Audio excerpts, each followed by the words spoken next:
Hello बच्चों, आज हम गुणनखंड करना सीखेंगे मध्य पद विभाजन विधि द्वारा factorization by middle term splitting method.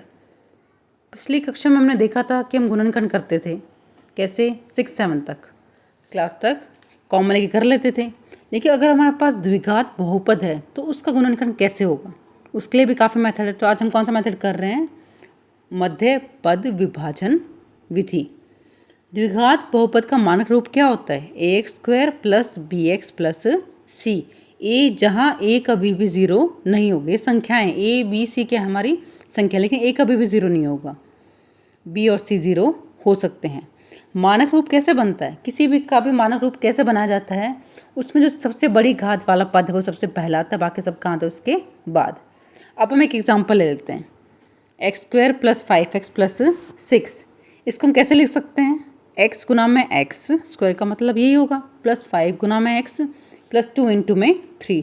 अब यहाँ से अगर हम कॉमन ले तो कुछ भी कॉमन नहीं आ रहा, तो इसको हम कैसे सॉल्व करेंगे वो हम देखेंगे। हमने एग्जाम्पल ले लिया x² प्लस 5x प्लस 6। इसके लिए सबसे पहला स्टेप हमारा क्या होगा? जो फर्स्ट टर्म है हमारा पहला पद है, कितने पद है हमारे पास? 3।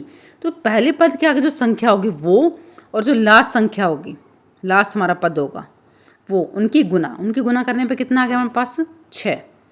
अब 6 के लिए हमें दो संख्याएं ऐसी ढूंढनी है जिनको हम जोड़ें या घटाएं।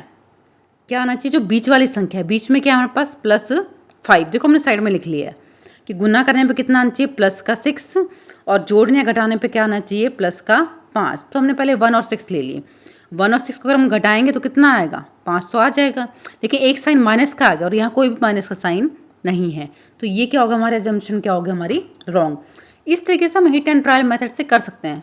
ये हमें सोचना एकदम से रैंडमली आ भी सकता है हमारे दिमाग में और नहीं भी, हमें लिख के देखना पड़ भी सकता है और नहीं भी। तो हमने सेकेंड टर्म ट्राई की 2 और 3।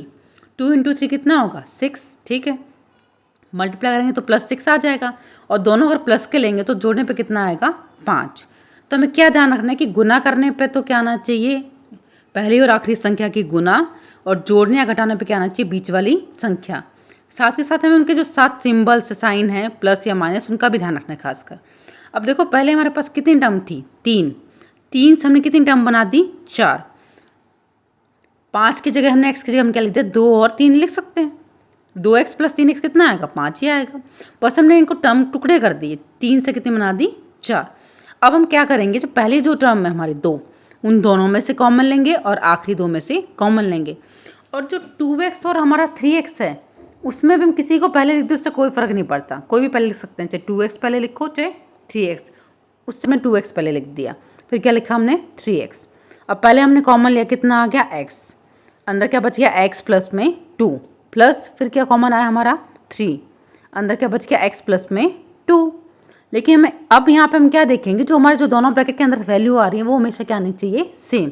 अगर वो दोनों वैल्यू सेम आ रही है तो हम ठीक कर रहे हैं, नहीं तो हम गलत कर रहे हैं। यहाँ से हम पता कर सकते हैं, यहीं से हमें पता चल जाए कि हम ठीक कर रहे हैं गलत।